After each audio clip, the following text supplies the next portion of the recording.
Hello, everybody. Today we will be talking about a very interesting and an equally important topic, that is critical reasoning. We all have heard the word critical, we have all heard the word reasoning separately and together. And the whole of VARC section, or if I say the whole of CAT, is nothing but critical reasoning only. It's not a test of English, it's not a test of language, but it is the test of reasoning just presented to you in a language that is English.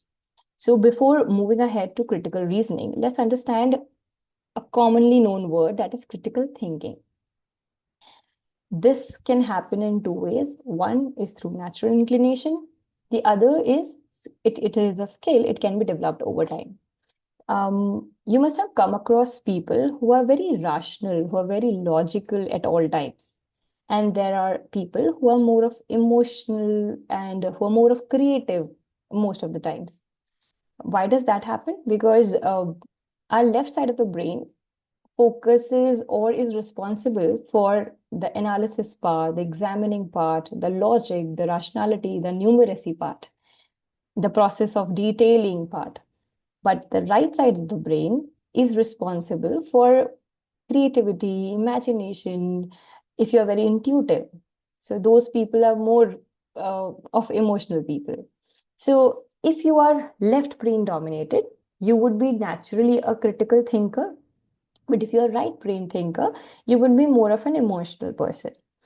Now, you don't have to be scared if you are a right brain thinker, because the critical thinking, the best part about it is that it is a skill, which means it can be learned, developed, and honed over time.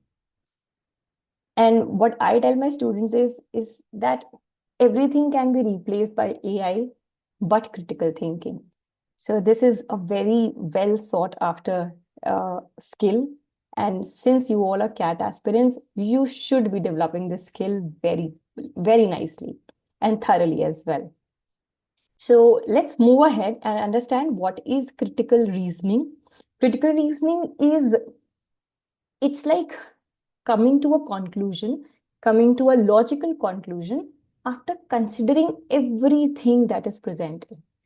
All the pros, all the cons, all the data, all the figures, facts, and even the assumptions, the things that are not right in front of us.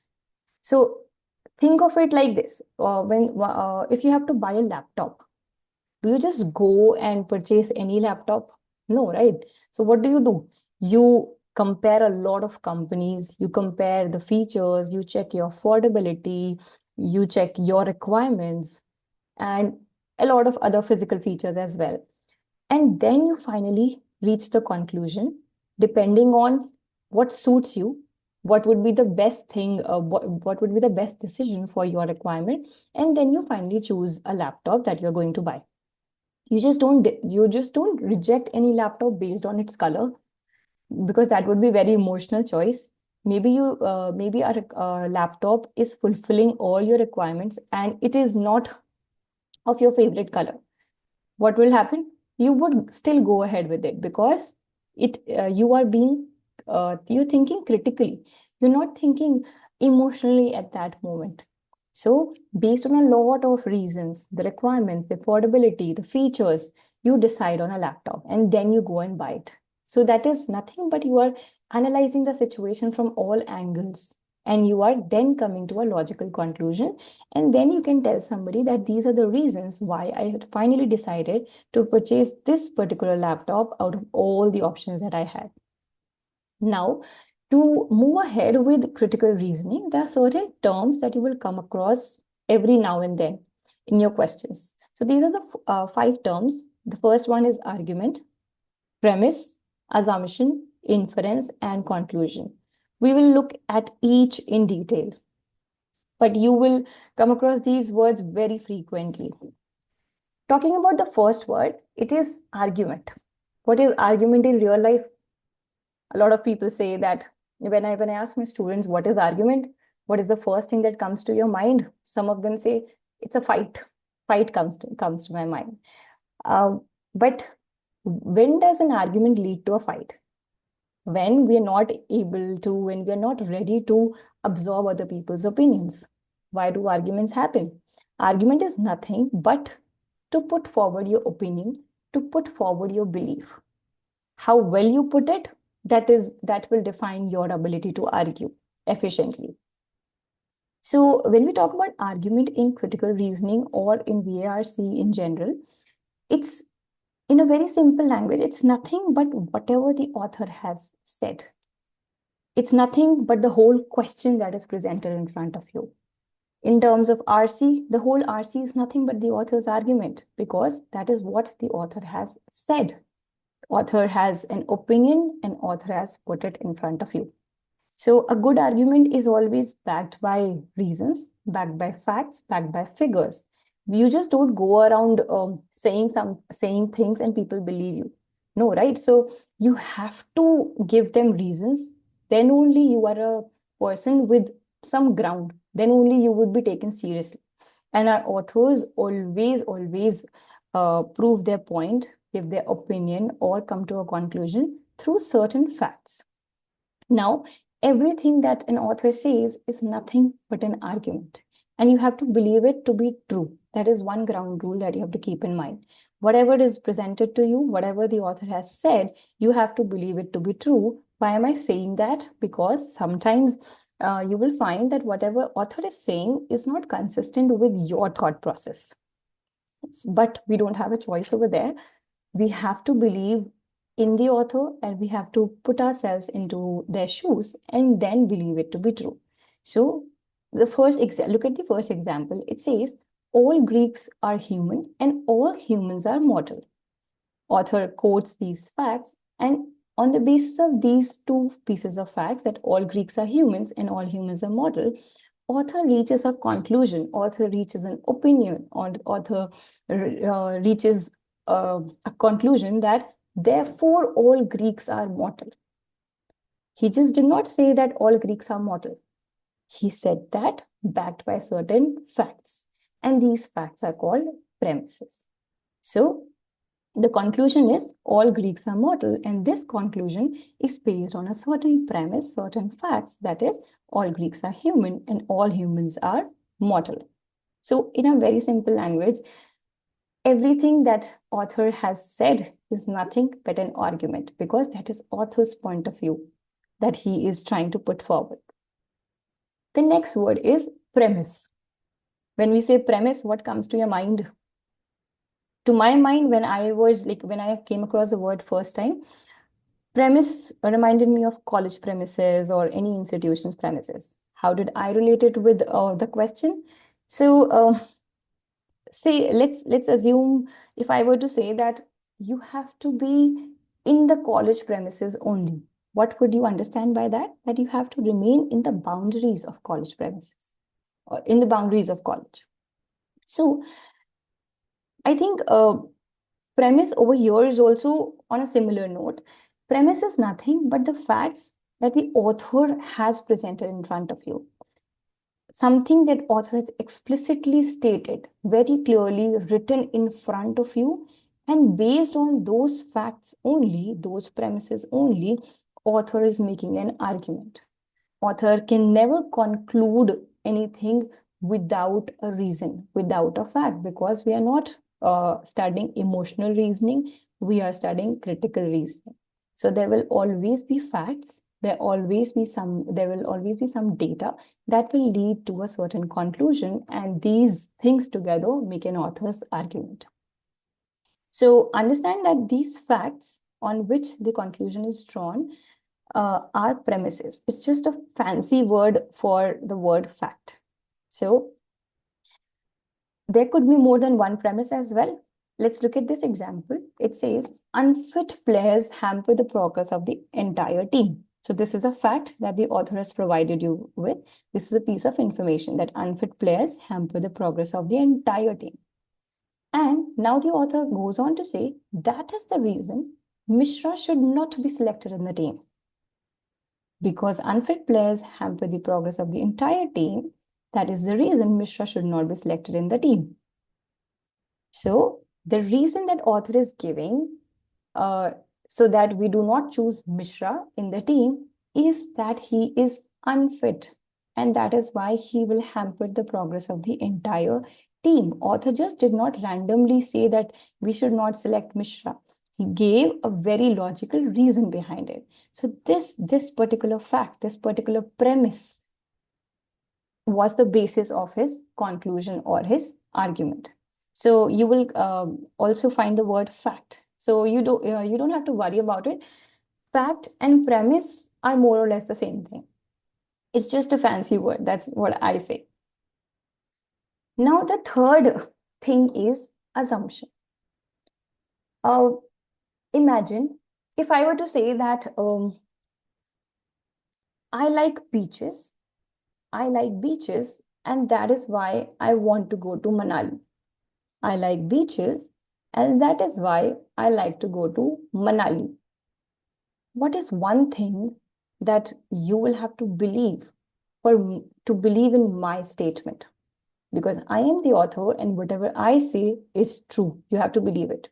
So I say that I like beaches. That is why I like going to Manali. I'm sure what you must be thinking is that I believe that Manali has beaches. Did I say that explicitly? No. But that point has to be true, which I did not mention explicitly, for my statement to be true. Otherwise, you will never be able to believe in my statement. So if I say I like beaches, that is why I like to go to Manali, you have to believe that yes, Manali has beaches. No matter whatever be the reality, you have to believe my opinions, my argument to be true. So you will also have to believe certain things that I take for granted, that my readers, my listeners are smart enough that they will understand these things even without my stating them explicitly. So these are assumptions. Assumptions are hidden facts. That is what we understand by assumptions. There are two types of facts. One is something that's explicitly given. The other is something that's not explicitly given, but the author assumes that my reader is smart enough to understand this. So for a conclusion to be true, an assumption has to be true. And since it's not visible, anything that's not visible can have chances of misunderstanding. So it's very necessary. It's like absolutely necessary to understand the conclusion, to understand the mindset of the author so that we don't make mistakes while identifying assumptions. Let's look at this example, the same example. Unfit players hamper the progress of the entire team. That is a fact. And then author says that is the reason, author concludes that that is the reason Mishra should not be selected in the team. So the reason that Mishra should not be selected in the team is that unfit players hamper the progress of the entire team. What is one thing that your brain automatically believed to be true to agree with this statement, to believe in this statement to be true? Your mind automatically assumed that Mishra must be unfit. That is why he should not be selected, because unfit players hamper the progress of the entire team. So this unsaid information, unstated information, which we also call as implicit information, is nothing but assumption. So let's just assume that Mishra is fit. So if I assume that Mishra is fit, will I be saying that Mishra should not be selected in the team? No, whole of my conclusion will be flawed in that case. My assumption has to be true for my conclusion to be true. So to say that Mishra should not be selected in the team on the basis that unfit players hamper the progress of the team, I have to believe in the fact that Mishra is unfit. Then only I can conclude that he should not be selected in the team. So one thing that you'll have to remember is that assumption precedes the conclusion. The author assumes certain things in his head and then goes on to make an argument. It will always happen before making an argument. Moving on, the fourth word is inference. Now, inference is like conclusion only. However, it's slightly different. Conclusions are irrefutable. Conclusions are proven things. Inferences are logical guessworks. They're not illogical, they're logical guessworks. So based on the facts and the assumptions and all the data that's available and all the relations and connections that you can draw, you reach a conclusion. However, as many people can relate things differently and they can reach multiple conclusions. But of course, since this is an exam of objectivity, can multiple conclusions be true? No, we all have to think like one person. We all have to think like the author.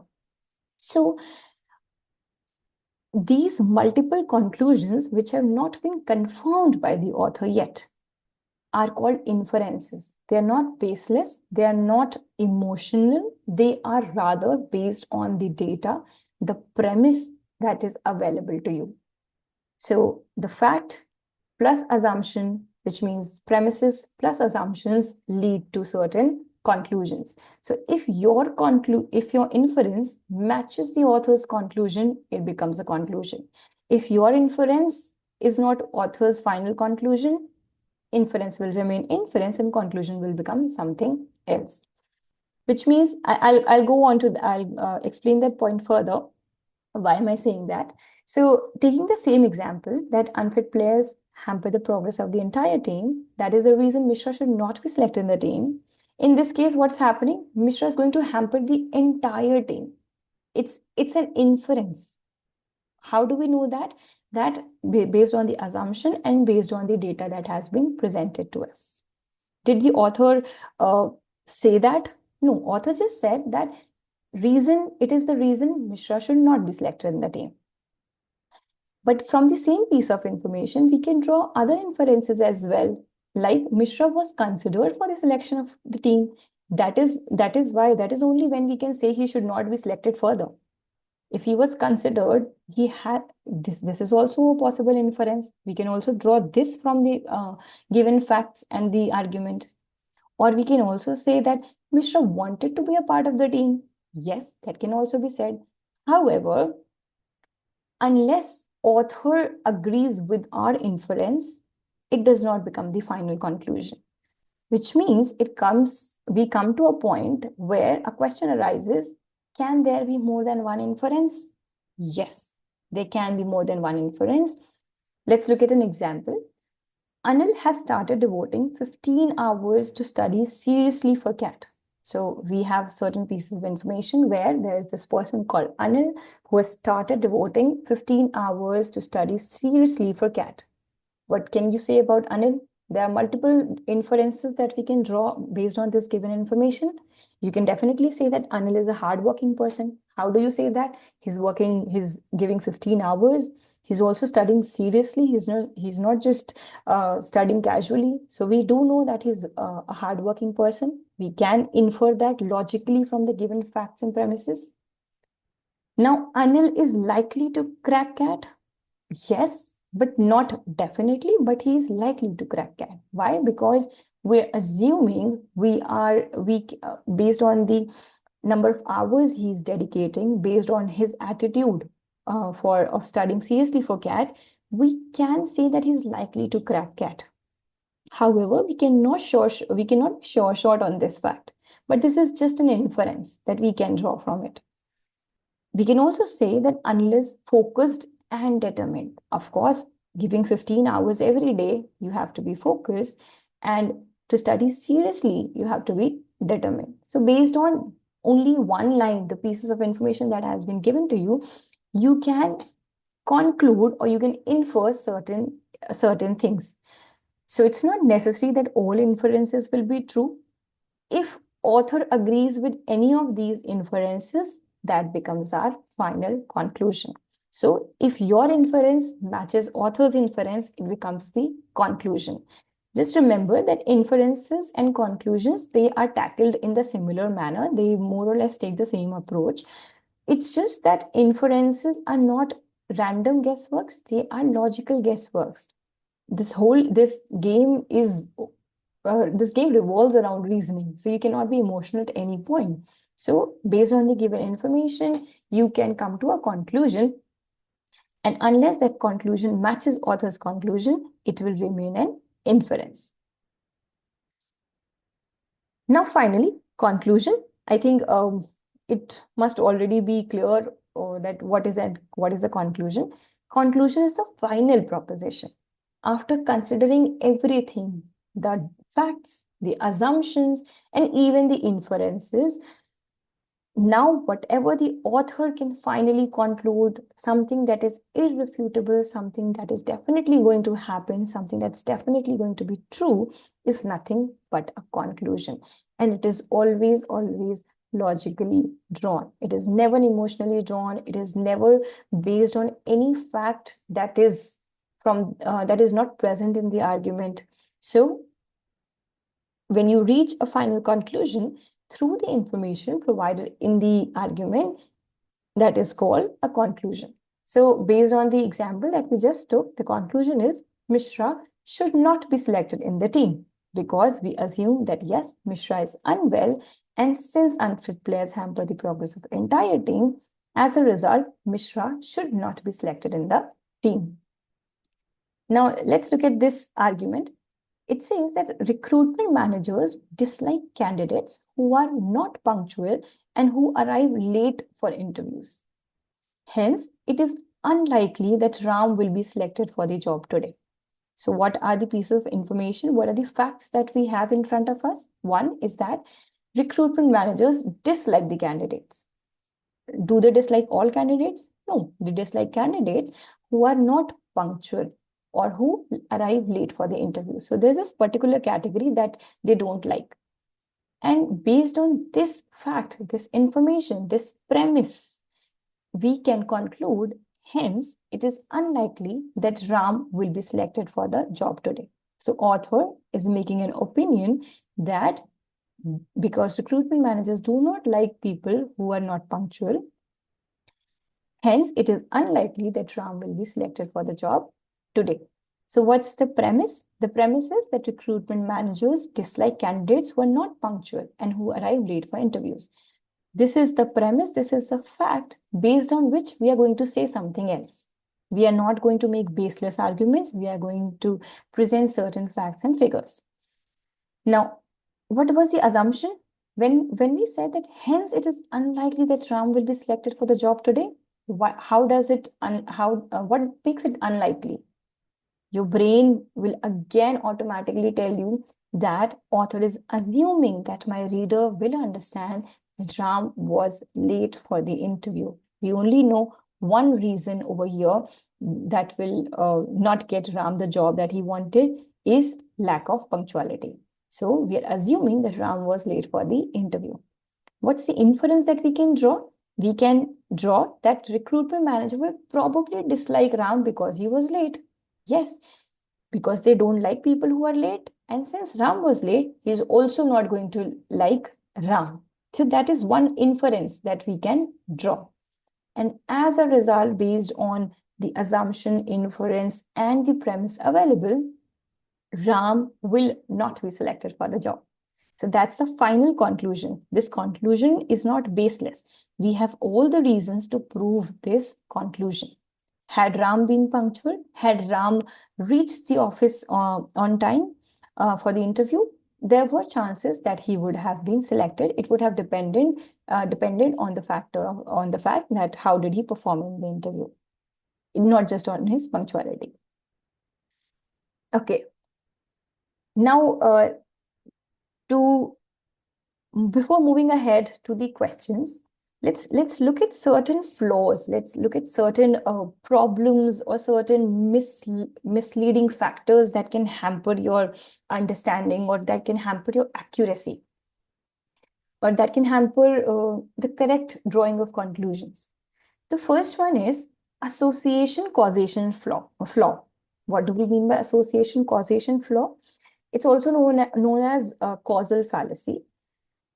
It's very simple. Don't go on the name. It just says that when you assume that an event is the cause of another event, merely because it precedes the other event chronologically.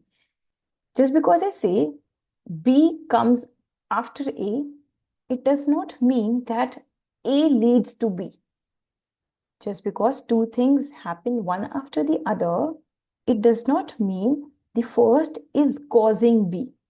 So it's not necessary that one is the cause and the other one is effect. If I were to say that every time I wear this particular jacket, something good happens. And based on this information, I conclude that is why this jacket is lucky. This is a flawed conclusion because it could be a mere coincidence. It's not necessary. It cannot be proven that everything, like something good happens because I'm wearing this jacket. There are two separate, these are two separate happenings. One, I wear this jacket, something good happens. So these are two events that happen simultaneously or one after the other, and there could have been multiple times that this same pattern has repeated. But just because there has been a pattern, I cannot conclude that this jacket is responsible for the things that are happening, for the good things that are happening. There would be a flaw in my reasoning if I say so. So something good happening is not the effect of my wearing this particular jacket. Let's look at this example. India got independence after the end of Second World War. India got independence after the end of Second World War. We're talking about two incidents. First, what happened? Second World War. Then India got independence. I could just be making a certain I could just be presenting information in front of you in chronological manner. In no manner, in no way, the author is trying to say that it is the end of Second World War or it is the Second World War that led to India's independence. I am just telling you two events that happened one after the other. So India's independence is not the effect of Second World War, or Second World War is not the cause of India's independence. If I say so, just because one happened after the other, it would be a flawed conclusion. It would be a flawed logic, and that is what we call as association causation flaw. It's faulty, and a lot of times information is presented in a manner in the questions in the argument that we get stuck with them and we think that A is leading to B. No, it's just that B is happening after A or A is happening before B. There is no cause and effect relationship between the two. They are two independent events. Next is composition flaw. What do we understand by composition? Composition means like the whole. So a lot of times, what do we assume? That if something is happening to a particular situation, if one logic applies to a particular situation, the same logic or the same reasoning is also applied to another, like other reasons or other events as well. So if we assume that what is true for one individual part of something is also going to be true for the whole of the thing. No, that's never the case. If somebody says that today's physics test was very difficult, can we conclude that physics is generally a difficult subject for most students? No. Maybe it is just today that physics test was difficult. Maybe it's just I who found physics test to be difficult. So we cannot generalize just based on one test that physics is very difficult. It's a very difficult subject, and that too for most students. So that would be erroneous to say. So it's faulty conclusion. We don't have to make emotional conclusions. We don't have to jump to conclusions, baseless conclusions. Rather, we have to see if this reasoning, this logic is applied to this situation. Is the other situation entirely the same? Can we apply the same reason to the whole set? No. Most of the times, no. Another example of composition flaw would be like if I happen to say that a car makes less pollution than a bus. That is a fact that a car makes less pollution than a bus. So based on this information, just because I'm talking about a car making less pollution than a bus, can I make a composite conclusion that therefore all cars are less polluting than buses? No. Maybe I'm just talking particularly about one car. I don't have information about the number of cars and the number of buses. I cannot apply this logic to the whole set, the logic that's only applicable to one part of something. So we have to always check before reaching a conclusion if this particular thinking applies to the whole set or not. The third fallacy is fallacy of analogy. What is an analogy? Analogy is comparing to bringing about similarities in two different situations. For example, if I say your room is a complete mess, so I'm not literally saying that your room is a mess. I am just comparing your room with mess because I want to exemplify the unorganized room, nothing else. So I'm comparing it with mess. So analogy is comparing two different situations to bring about similarities in those two situations.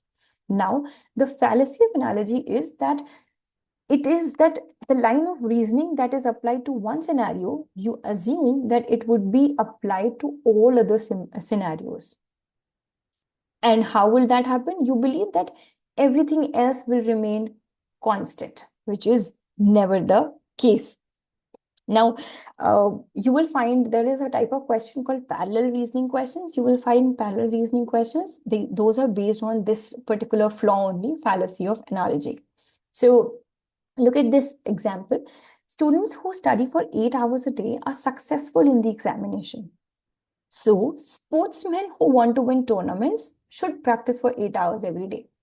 What did we say? That students who study 8 hours for a day are successful in the examinations. Just because somebody is spending 8 hours in studies or in practice, in case of studying, will just spending 8 hours, like, will it guarantee that sportsmen can also win tournaments just if they practice for 8 hours every day? No, these are two different situations. This argument is faulty. If 8 hours of studying is applied in this case, 8 hours of dedication is applied in case of success in case of studying, it's not necessary that it will also be applied to sports. So this is faulty because the reasoning is not fine. We have to check whether spending 8 hours, dedicating 8 hours is applicable for both. We have to find out other things as well because everything else will not remain constant in this case. A lot of times my students come to me and they say that, ma'am, my English is not improving, or I am continuously going down just because in mock test 1 I scored 40 marks and in mock test 2 I scored 20 marks. So can we say that you are not performing well in English, or you don't know English? No. If you say so, you are assuming that the mock test 1 and the mock test 2 were entirely the same. Even the questions, your state of mind, the whole environment, the type of questions, the difficulty of questions, and everything else was constant. Unless that is the fact, we cannot conclude that you don't know English. So there maybe test 2 was more difficult. It was actually more difficult than test 1. That is why you scored less marks. So fallacy of analogy is comparing two different situations, similar situations, to bring about similarities and forgetting the fact that everything else does not remain constant. So we have to take into consideration other facts also. The fourth type of flaw is red herring. What do we understand by red herring? It is nothing, just an attempt by the author to digress you from the main topic, to distract you from the main topic. A lot of times with the intention of trapping you, usually happens with certain sensitive topics where a student has certain biases, certain prejudices, and we often get stuck in them. So the author tends to introduce certain concepts, certain ideas, or certain instances where you will focus on that more rather than focusing on the information that's important to reach to your conclusion. So it's like a baseless reasoning. So it's what a lot of times what do we do? If you're in a professional setting and somebody asks you a lot of personal questions, what do? You try to dodge the questions. You just say, okay, वो सब तो ठीक है, but you tell me what is going on in your life. What do? You're not addressing the question directly. You are trying to move away from that. And you are trying to distract that person from that particular topic. Let's look at this example. Also, this could be intentional or unintentional on the part of the author. Example says that people who do not want to pay income tax according to the law should not be forced. Why? Because the government has other sources of revenue which it can cause to cover up the deficit. Now, when we say that people who do not want to pay income tax, but they are liable to pay income tax, should not be forced. And the reason that they should not be forced is that government has money to cover up the deficit. Is that a logical argument? Law is law. Just because the government has money to cover up the deficit, that does not mean somebody is allowed to break the law. This piece of information that government has other sources of revenue which can cover up the deficit is nothing but a distraction. So a lot of times you get stuck with the distractions and you skip the important part. So the logic that just because the government has money to cover up for the deficit is not a good reason to say that something illegal should carry on. Not paying taxes is nothing but is illegal. So everybody has to follow the law. Then we have two more, like one is argumentum ad populum.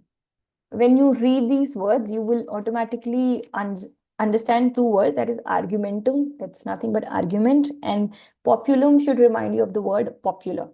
So it is that any argument that a lot of people hold, any opinion that a lot of people hold, automatically is believed to be true. So it's like saying that Santa is real just because my mother told me so. Or just because a lot of or most of my friends say that Santa is true, that is why I say Santa is real. So it's an assumption, and you can never prove arguments. You can never make an argument valid by giving the reason that most of the people think so. No. So this reasoning is not correct. It is an opinion. It is an opinion which a lot of people hold, does not mean it's an actual or a valid argument or a valid reason to prove an argument. A lot of people can hold a wrong opinion. It could be a faulty opinion. It could be a propaganda as well. So if something is popular, does not mean it is true. Just because many people believe it to be true, it does not mean it is actually true. It cannot be the reason to prove your point. This particular flaw, argumentum ad populum, is also known as appeal to authority. It is also known as bandwagon fallacy. It's like you're jumping on the train where a lot of people believe the same thing. And just because a lot of people believe in it, you think that it is the truth. It's like the influencers promoting a certain film or certain book.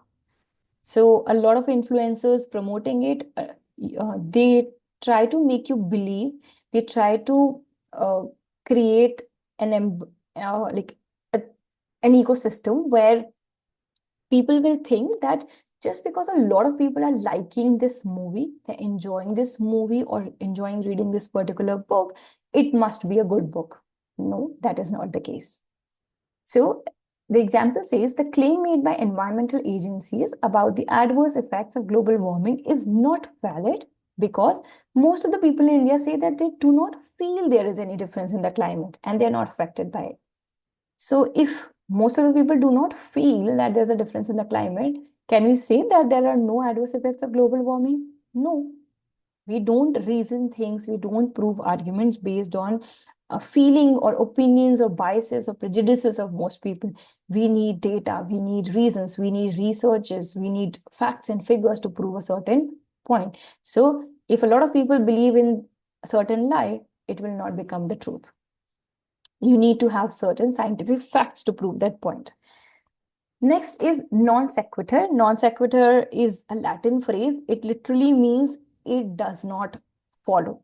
So it's very simple. It's like it is that making an argument by stating a conclusion after presenting the premise, even though the conclusion cannot be logically drawn from the premise, which means the conclusion is in a different direction altogether, the premise is in a different direction altogether.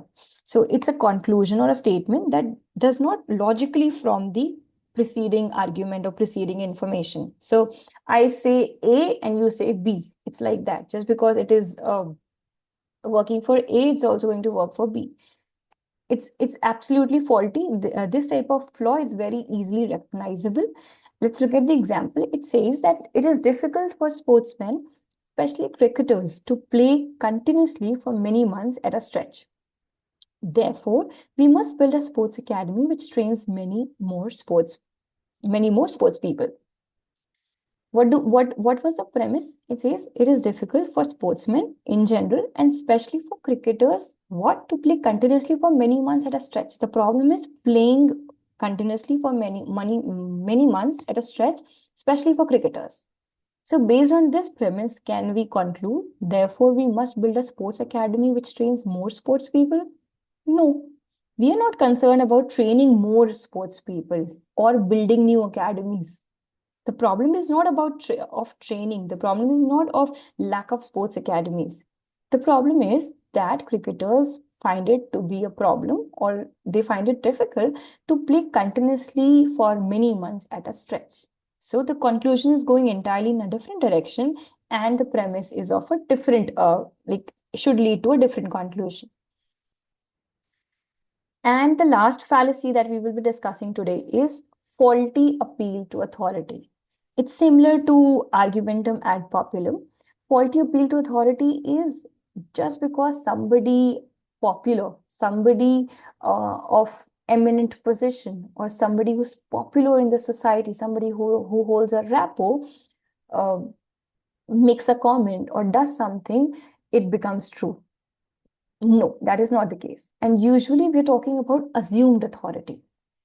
It's like saying that Salman Khan says that climate change is a hoax. Yes, Salman Khan is a popular person, but Salman Khan's expertise is not in climate change or environmental studies. His expertise is in terms of acting. So if somebody who's popular and not an expert in a certain field, he makes a claim or she makes a claim, we use it as a reason to prove an argument. It's not a logical argument. It's not a logical reason to prove a point. So let's look at the example. The famous actor Salman has invested a lot of money in the stock market. Okay. Now the stock market must be generating a very good return on the investment. No. Salman Khan's expertise is in acting. Stock market has nothing to do with it. So we cannot, just because he has invested, we cannot reach the conclusion that stock market must be generating a very good return on investment because somebody popular or somebody who we are assuming to be of authority in any field, irrespective of the fact that whether it's investment, whether it's environmental studies, we believe that because he's investing in the stock market must be giving good return. We can never reach that conclusion based on this reasoning. We can, but that would not be critical reasoning actually. That would be emotional reasoning. So to be a good a person with good rationality, with good logics, if you want to prove your points, if you want to win the arguments, you have to have certain backing. You should have certain scientific data and facts. So the authors, the questions that you will be reading, you will face different authors and different types of reasoning. But our questions will always be based on critical thinking and critical reasoning. ability. Let's quickly look at the type of questions that you will be facing. So these are the common question types. We will not be taking this up today, but we will be taking them one at a time.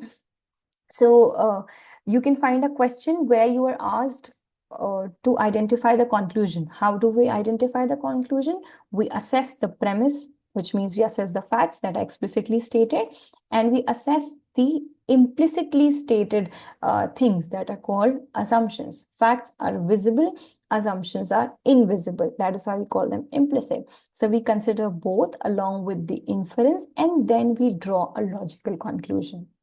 Next is identifying the assumption. This is slightly tricky because we are trying to identify something that's not explicitly stated, that's not explicitly written in front of you. To solve such a question, you will have to read between the lines, you have to understand the psyche of the author, you have to think exactly like the author. So to solve questions of assumptions, you have to understand how is the author reaching the conclusion, based on what facts and based on what he believes that my reader would understand without even mentioning, and then finally reach the conclusion. So assumptions are things that have to be true for your conclusion to be true. Then there is this third kind, which is identifying a strengthening argument. To prove a point, you use certain other points. It's like if you want to take permission at home to go to a party or to go to Goa, let's say you want to go to Goa with your friends. And what do you do at home? You give examples of people, you give examples of friends that even my friend A, even my friend B went to Goa. I am good. I scored 90%. Then too, you are not letting me go to Goa with friends. That person scored 60%, and then too his parents allowed him to go to Goa. So what are you doing? You are trying to strengthen your argument by giving examples, by suppose that somebody who is weaker in studies when compared to me, even that person is allowed to go to Goa. So you should allow me too. So that's your argument, that allow me to go to Goa. And you are using multiple examples, multiple support points to prove your argument. On the similar line, we have identifying a weakening arguments. It's just the opposite of your argument. What would weaken your argument of taking the permission from your parents to go to Goa with friends?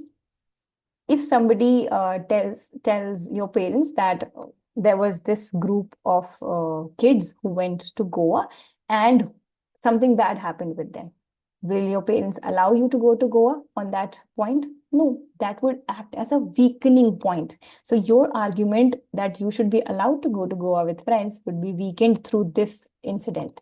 So that's called weakening of argument. Then we have identifying the inference. We have just looked at it. Inference is nothing but one step ahead of conclusion. So inferences could be multiple, but more or less conclusion and inference have the same methodology. And the last one is parallel reasoning. Parallel reasoning, I told you that fallacy of analogy, mostly you will find that flaw in parallel reasoning. It talks about identifying the reasons, underlying reasons in two different or situations, because there are some underlying similarities. So the line of reasoning, the situations will not be the same, situations would be absolutely different, but the line of reasoning between both the situation would be same. So that is what we do in parallel reasoning questions. So I hope I was able to get you a hint of what is critical reasoning. We will look at each type of question in detail. We will look at the approaches. We will look at the things to keep in mind to approach a question. And that's how we will reach accuracy. So we will look at the questions on the next term. Until then, have fun, enjoy. Thank you. Bye.